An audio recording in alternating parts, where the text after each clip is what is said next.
Ang mga pamilya nyo po, ilang taong anibersaryo na? Simulan natin doon sa panahon na ikinasal yung mag-asawa at nagkaroon ng anak. Ilang taon na? May anibersaryo ang pamilya nating espiritual, may anibersaryo ang pamilya natin na biological. Pero dapat ang pamilya masaya. Why? Because family is permanent. Kaya ayaw mo o gusto mo yung pamilya mo, yung pa rin naman ang pamilya mo, hindi mo naman kayang palitan yan. Kilayasan mo yan, itakwil mo, hindi mo pa rin pwedeng palitan. So ba't hindi na lang pasayahin? Kaya sa layasan, ba't di na lang pagandahin para lagi kang nananabik na umuwi at makipag-isa sa pamilya? Family is much better off happy. Let's talk about 8 habits of happy families.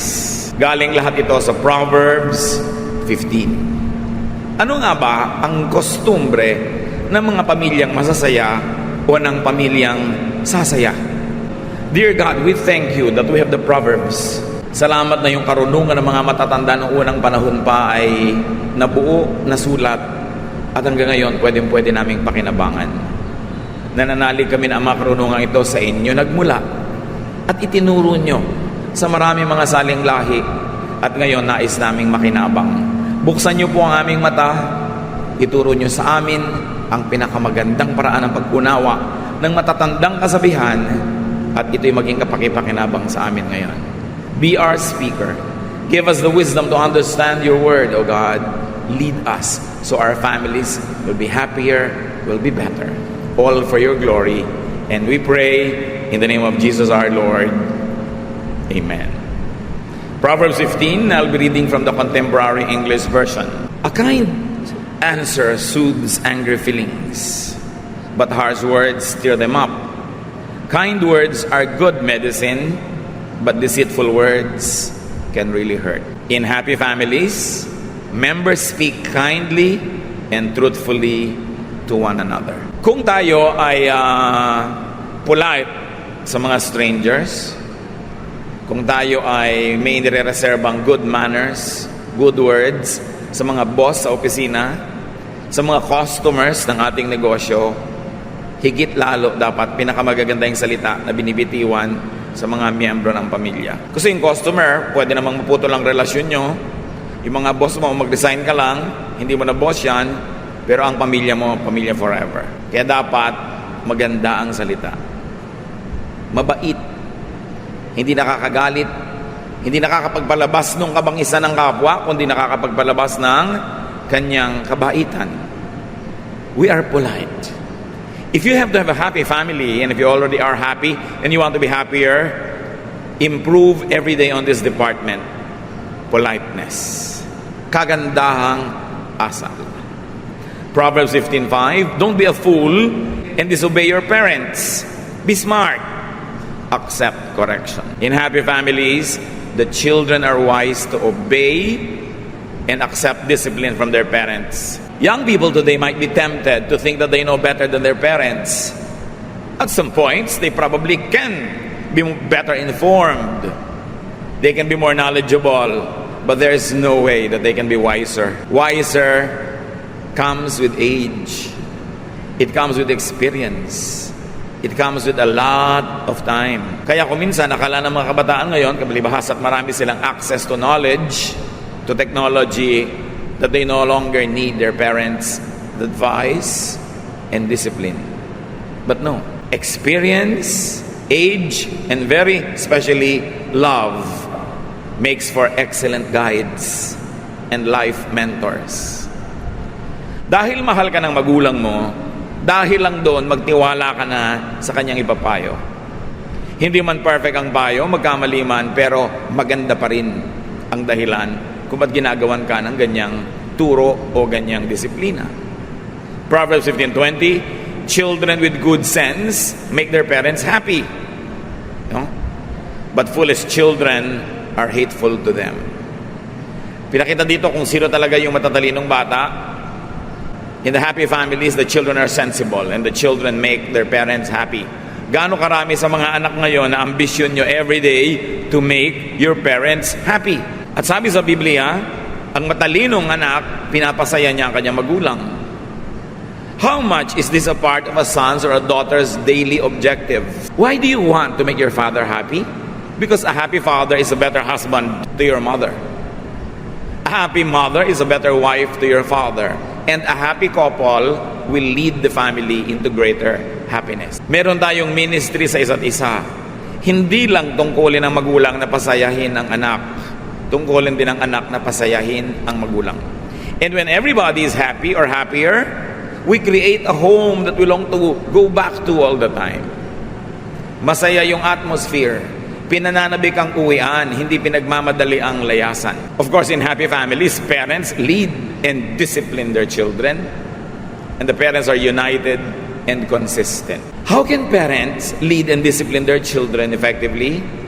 When their children allow and encourage their parents to do so. Dapat ang body language ng anak, sinasabi sa magulang, pwede nyo po akong pagalitan pag mali ako. Pwede nyo akong paluin, iba't ibang degree, depende sa edad, kung ano ang aking pagkakamali. Pwede nyo akong pagsabihan. Pwede nyo akong payagang lumakad o hindi payagan. Dapat yan, body language, kinaklarify ng bata. Para yung magulang, bagamat hindi dapat, pero para hindi na mag-alangan kung didisiplinahin ba ang bata o hindi. Alam nyo ba, marami magulang ngayon hesitant to discipline their children because many of them are absentee parents. They have to work in the big city or they have to work in another country and they have very, very few days during the year to spend with their children. And so the parents become indulgent during their vacations with their children. They want to be remembered only for being nice and indulgent and being a good provider and a happy companion. So they ignore their duty to discipline. Hindi kasalanan ng mga magulang na ang ekonomiya natin ay kinakailangang mayroong magkahiwa-hiwalay para kumita at mabuhay at mapag-aral ang mga anak. Pero mga anak, hindi kasalanan ng mga magulang nyo na wala sila sa inyong presence. Kaya nga sila wala para kayo buhayin. So don't make them feel guilty for not being there in your graduation kasi wala ka naman pang enroll kung hindi siya nag-abroad. Don't make them feel guilty na wala siya sa bawat birthday nyo o ganitong okasyon. Hindi niya gustong wala siya doon. Nauobliga lang siya at mahihirap din sa kanyang loob na wala siya. So pag nagbabakasyon ang inyong magulang, mga anak ng OFW, hindi magulang nyo lang may tungkulin na pasayahin kayo. Tungkulin nyo rin na pasayahin sila. Dahil bawat hotdog, bawat tosino, bawat kanin, bawat ice cream, bawat lollipop na inilalagay nyo sa inyong sikmura ay galing sa pagpapagod na inyong magulang. Hindi yung parang akala mo malaki pa ang pagkukulang nila. Daddy, wala ka ng birthday kung... O sige, sama-sama tayo sa birthday mo. Huwag kang kumain. Huwag kang mag-aral. Akala naman ng mga pamilya nasa magulang na lang lagi yung burden Samantalang yung tatay nyo, nag-iisa abroad, siya ang naglalaba, siya ang namamalansya, siya ang nagluluto, siya ang kakain, siya maghuhugas ng plato. Pag may lagnat siya din ang naglalagay ng sukang iloko kung meron man, sa kanyang noo. At lahat ng pera ay pinapadala sa inyo, pero wala siyang alaga ng asawa, walang alaga ng anak. Tapos pag uwi, siya pa ang manunuyo. Parang mali yata yun.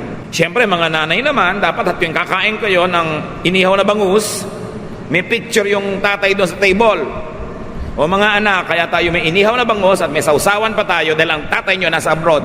Pasalamat kayo sa kanya. Pag uwi niya dito, kung pinapagalitan kayo dahil mali ang behavior nyo, tanggapin nyo dahil aman nyo siya. Hindi yung nanay, kamping-kampi sa anak. Pag uwi ng tatay, magkakampi yung mag-iina, parang outsider si tatay. It's unfair. Dapat may pananagutan sa bawat isa. So kahit na hindi kayo lagi nagkikita, pag may nakita ang tatay na maling behavior, dapat hindi siya mangingiming itama ka kasi duty ng tatay yun Marami pong nagpapadala sa akin ng tanong, lalo sa Facebook. Yung mga anak ko, naglalakihan na, nagrereklamo po yung wife ko, hindi na daw niya madisiplina. Uuwi na po ba ako? Abi, alam nga naman hindi ka pa umuwi. Pag uwi mo may sungay na yung mga anak mo, may kaliskis, may buntot. Wala, kunwari lang may anak ka, pero malayo na yung loob sa'yo. Parang wala ka na rin anak nun. Isang tricycle pa lang po ang aming naipupundar. Kailangan mag-decide ka. Kung kailan yung enough, kailan yung tama na. Siguro pag nag-abroad ang tao, the first 3 to 5 years need. But if it's already overly long, greed na yun. Ayaw nang tumigil. Lalo yung asawa, di mga 10 years pa para makabili tayo ng bahay. Bahay saan? Sa Pililya. Ang layo. Di ba? So another 10 years, daddy, para makabili tayo ng car. Dahil ang layo, kailangan ng car. Pagbalik mo, may mga apo ka na, hindi ka kilala ng anak mo. Unfair. So kailangan matitino yung mga naiiwan kay husband o wife. Magtipid, magnegosyo, huwag gasan ng gastang akala mo ninang sa lahat ng kasalan. Samantalang naghihirap yung asawa abroad, ang mga anak naman, tatlo-tatlo cellphone. Yung puro gastos dito, gastos doon, hindi na nare-realize ang hirap ng magulang. Alam nga namang idaing pa sa inyo yung hirap. Alam nga namang magpa-picture siya na butil-butil ang pawis dito at kumakain na sardinas. Siyempre, ang picture niya lagi, yung outing, yung bakasyon ng company nila. Napamisa-misan lang yun. Ang totoo nun 15 tao sila sa loob sa kwarto. Bihira naman yung maginhawa. Idadaing pa ba? Facebook ba yon? Siyempre hindi. So makiramdam kayo. Proverbs 15:31-32, healthy correction is good, and if you accept it, you will be wise. You hurt only yourself by rejecting instruction, but it makes good sense to accept it. Mga anak ang kausap dito. At asawang pasaway. Kuminsan yung anak mo, asawa mo, parang panganay mong anak, siya ang pasaway, no? Lahat may pananagutan para tumino ang pamilya. Hindi lang yung isang matino ang kinailangang manindigan para sa lahat ng hindi matino. Maraming hindi alam ang anak. At malalaman nyo lang yan pag magulang na rin kayo. So habang hindi pa rin kayo magulang, hindi nyo pa nalalaman na maging magulang, sumunod na lang kayo. Kasi kung hindi naman kayo mahal ng natatay nyo, dapat hinagis na kayo sa kanal nung bata pa kayo. Dapat nadagan na kayo, tinguupo siya sa silya, hanggang nagkaluray-luray na kayo at di na kayo lumaki pa. Kaya kayo nakaabot sa edad nyo na yan kasi mahal kayo. Therefore, magtiwala na lang kayo. Though imperfect, your parents will always want the best for you. Trust your parents. Of course, unless they are mentally insane, which is another case. Kaunti lang yun. Proverbs 15:15-17, the poor have a hard life, but being content is as good as an endless feast. It is better to obey the Lord and have only a little than to be very rich and terribly confused. A simple meal with love is better than a feast where there is hatred. Talino talaga ng mga nagsulat nito. Inspired talaga ng Diyos. Sabi, kung magkakandara pa kayo sa pagpapayaman, pero ang magiging bunga nito ay nagkakagulo ang pamilya nyo. Maghahanda kayo na ang laki-laking handa, ang ganda-gandang handaan, pero nag-aaway-away na kayo. Magpapadebo kayo ng anak, ang liit-liit ng bahay nyo, gusto na anak nyo, bumababa sa laki-laking hagdan. So magpapagawa pa kayo ng malaking-malaking hagdan na wala naman pinupuntahan. Para lang siya manaog doon sa tugtog ng musiko niya. Tigilan yung kabaliwan na yan. Magpakasimple kayo para di magulo. Lalo't hindi nyo naman afford. Ngayon, kung afford nyo, gagastos kayo ng 300,000, 400,000 sa party na hindi maaapektuhan ng inyong budget, hindi maaapektuhan ng inyong pagpapaaral sa mga anak, mga babayarin, hindi kayo mangungutang, di umarya kayo. Pero kung uutangin nyo lang, magkakadabuhol-buhol ang mga budget nyo para lang kayo magpasikat. So niya, a simple meal is better than a feast where there is hatred. Go for the simple. When the complicated will hurt family life. Pagka sobra na yung matataas sa mga pangarap na hindi mo na maabot kahit anong tiyad ang gawin mo, bababaan ang pangarap. Dapat realistic. Huwag makikipag-compare sa pinsan, sa kapatid, sa kamag-anak, sa kapitbahay. Magtataka ka naman talaga, merong nyugan, ang kapal-kapal ng mga nyug at mga puno, biglang may bahay doon na mukhang sa Mediterranean talaga. Siguro, marino ang anak niyang magulang na yan. At bakit siya nagpagawa na laki-laking bahay? Kasi yung kumari niya sa kabila nagpapagawa, mariron yung anak. So unahan sila sa pag-text sa anak, anak, kulang pa tayo ng bubong. Anak, kulang pa tayo ng galige. Paano naman yung ipinagawa nyo kasi laki na simbahan? Hindi naman talaga naging Mediterranean, kundi Medyo-Terranean lang ang itsura. Simpleng-simpleng bubong, 5 layer.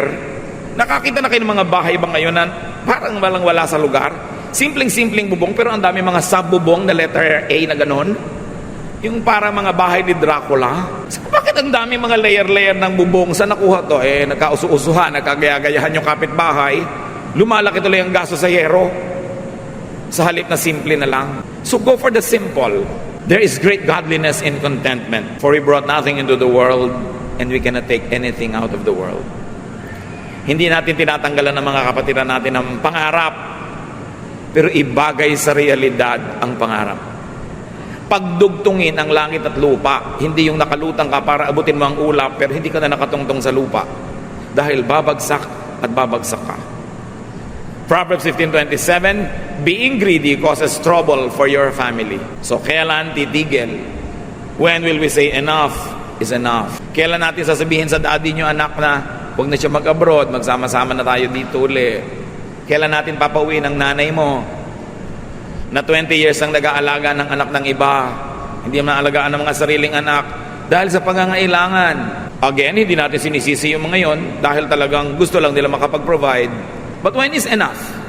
Dapat merong usapan kung kailan yung enough. Dahil hindi na uubos ang gastahan. Pag napag-aaral mo ng mga anak mo, biglang mag-aasawa yon, may apo ka na naman ngayon, apo mo naman ngayon ang pag-aaralin mo. Hindi ka na, o makakauwi dito ng buhay, malamig na bangkay ka lang uuwi dito. So kailangan merong hangganan. Pero maiba ko, kung gusto niya na maraming letter ay ang bubong nyo, bahala kayo. Total taste nyo lang naman yan, ano? Kaya lang magastos talaga sa yero.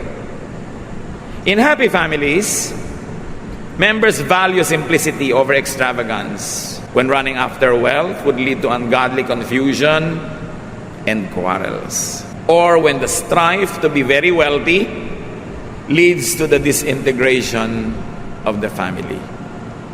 Yung unity ng pamilya nyo, pagsasama-sama nyo, yung pa rin ang pinakamahalaga. Mga kapatid, mahal man at murang pagkain ang ilagay nyo sa sikmura nyo, ganun din ang ending. Kumain kayo ng 100 na pesos na set budget meal at gumastos kayo ng 100 or 1,000 per person in a fancy restaurant, yun pa rin ang ending sa Poso Negro.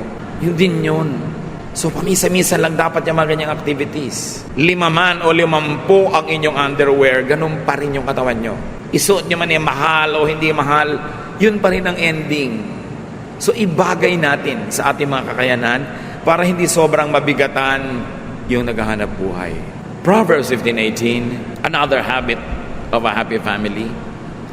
Losing your temper causes a lot of trouble, but staying calm settles arguments. In happy families, members keep calm in potentially explosive situations. Mainit ang ulo ng nanay mo, lamigan mong ulo mo, bow. Bukas ka na mag-init ng ulo mo kung talaga mang valid yan. Mainit ang ulo ni wife, wala namang masyadong dahilan si husband para mag-init ng ulo, bow. Gayahin natin ang kawayan, nagbabaw pag malakas ang hangin para hindi mabalik.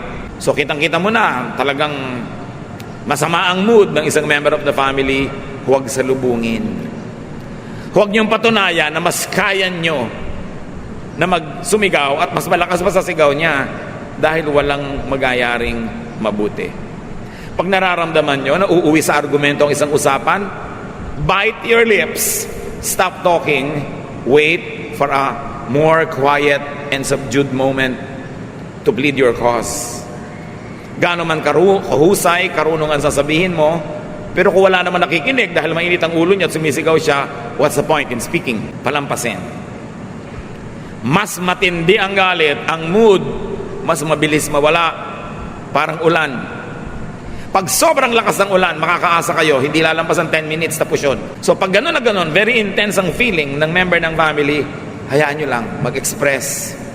At pag payapa na siya, nakakain na, nakapagpahinga na, bukas, sa makalawa, doon nyo sabihin, alam mo, ang init-init ng ulo mo last time, gusto ko ipaliwanag sa'yo yung side ko, na hindi naman dapat uminit ang ulo mo doon. Or alam mo, may kamalian ka doon at ito yon. Pero pag tahimik siya, hindi yung paggalit. We communicate with family members to make peace, not to make war. Pero oras sa sumigaw ka, nagalit ka rin, may kasamang dabog, you're not making peace anymore, you're making war. At saan pupunta yung usapan ninyo? Kundi magkakagalit. So, yun daw ang matatalinong miyembro ng pamilya. They don't lose their temper. When you know that you are potentially an explosive about to burst out, be quiet. Mahirap magtimpi, pero mas konti ang damage nun kesa sa ibulalas mo lahat ng nararamdaman mo. Tapos mamaya sorry ka. Mabuti nagsosorry, pero mas mabuti hindi ka nagsosorry dahil wala ka naman dapat ipag-sorry. Hold your tongue. Those who have a loose tongue usually get into a very tight place. Another quality of a happy family, Proverbs 15:19, being lazy is like walking in a thorn patch, but everyone who does right walks on the smooth road. So here, doing right means working hard, doing wrong means being lazy. In happy families, No one is lazy. Everyone works. Ang lakas magpalungkot ng mga kasama sa pamilya ang katamaran ng isang miyembro. Lazy members burden the family. Kasi yung dapat buhat nila, pinapabuhat nila sa iba. Yung dapat bayaran nila, pinapabayaran sa iba. Yung dapat gagawin nila, pinapagawa sa iba. You will cause unhappiness. Lazy members cause stress and resentment. Lazy members also destroy harmony and happiness. And very often, lazy members of the family self-destruct. Kalbaryo ang may anak na batugan, mas kalbaryo ang magkapag-asawa ng batugan. Mga babae, kahit ang ganda-ganda ng dibdib niya at may bicep, pag tamad, burahin niyo sa listahan niyo. Ilang araw lang kayo magagandahan sa korte niya, mamaya inis na ang mararamdaman niyo buong buhay, pagbatugan, pagtamad. Kaya mga nanay, huwag niyong konsentihin ang mga tamad niyong anak.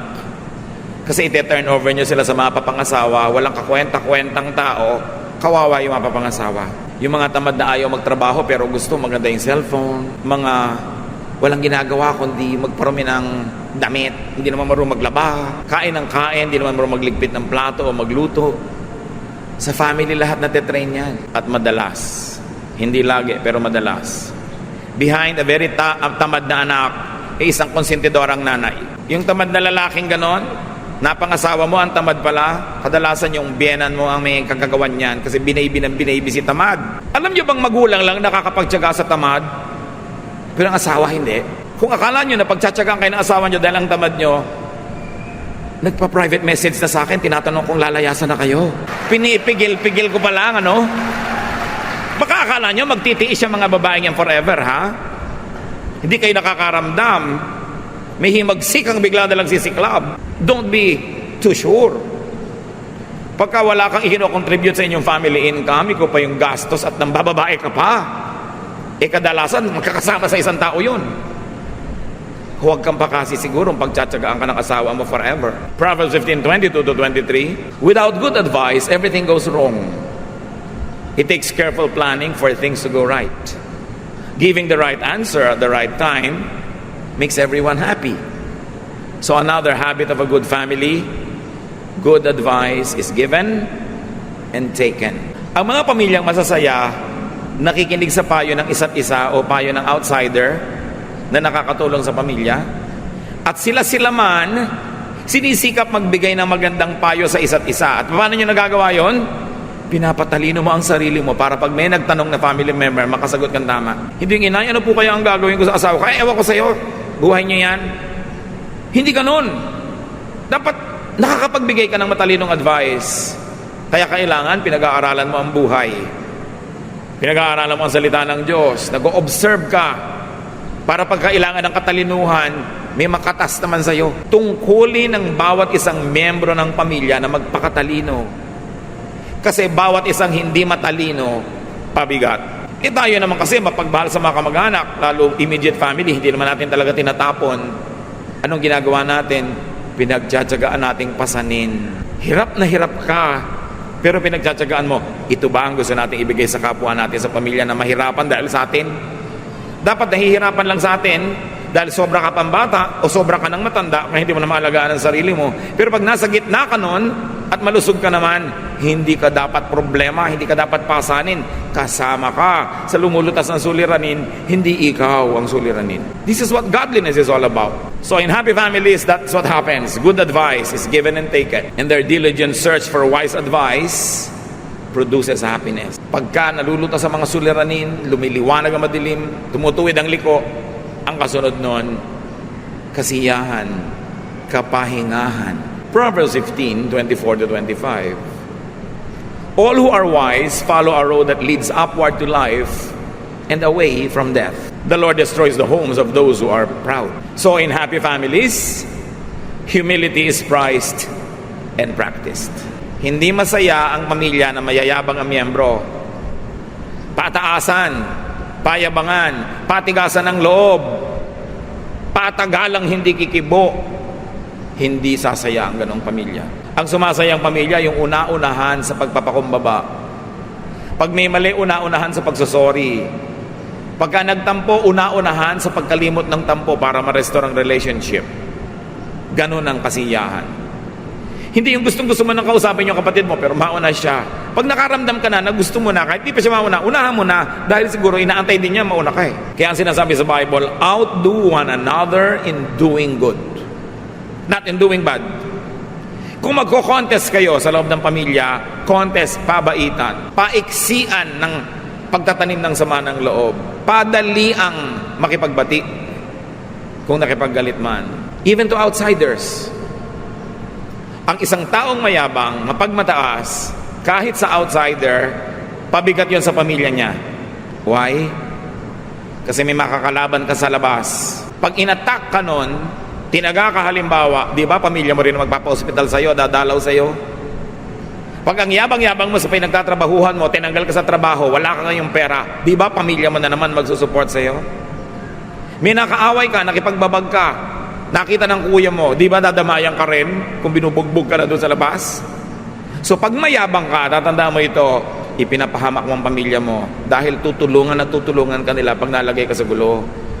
Kaya nagpapakumbaba ka rin kahit sa labas, para ang uwi-uwi mo sa pamilya mo, mga kaibigan, hindi kalaban. Kawawa yung mga miyembro ng pamilya na mayroong mga basagulero, mga kapatid na chismosa, mga napapaaway dito, napapaaway doon, dahil madadamay at madadamay ang lahat. So humility is prized and practiced, and therefore the family receives God's favor and protection. Ang yaman nitong Proverbs 15. Halimbawa, verse 30, a friendly smile makes you happy, and good news makes you feel strong.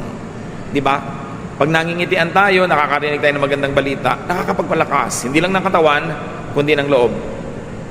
So in happy families, cheerfulness is valued and practiced. Pag gising mo sa umaga, conscious ka, magpapasaya ako ng family members. Hindi nakasimangot ang mukha mo, wala kang kinakausap, dahil wala ka sa mood. Bakit kailangang itambak mo sa pamilya mo yung laso na yan na nakuha mo naman sa labas? Si tatay, si nanay, mainit ang ulo sa trabaho. Pag uwi, mainit ang ulo, dala-dala sa pamilya.